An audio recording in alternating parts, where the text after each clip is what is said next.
Bonjour à tous, je vous présente aujourd'hui le Château de la Grave Nectar 2015.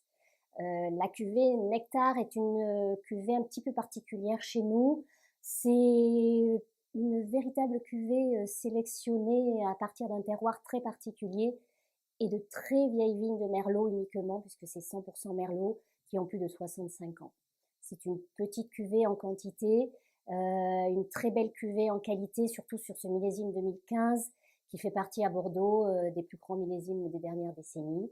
Il nous livre des vins qui sont très amples, très charmeurs, sans aucune austérité, ce qui va faire vraiment l'harmonie et l'équilibre de ces vins de ce millésime.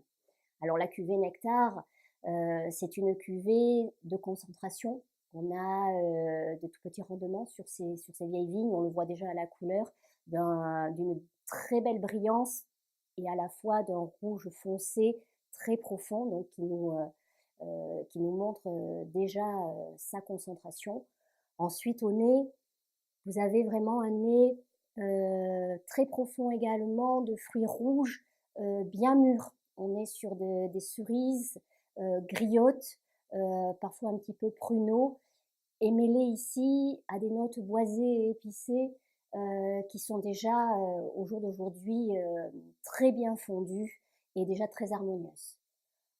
En bouche, vous avez un vin qui va révéler un très bel équilibre entre la puissance recherchée un petit peu dans cette cuvée et toujours beaucoup de fraîcheur qui va lui conférer une certaine légèreté à cette puissance.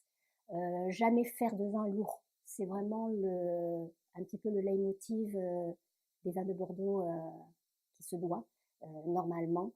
Et à la fois, vous avez une structure tannique qui va être toujours très élégante et très bien équilibrée, avec une longueur en bouche exceptionnelle.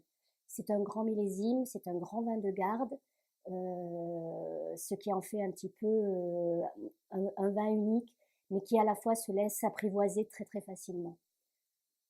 Il est à servir chambré, entre 18 et 20 degrés.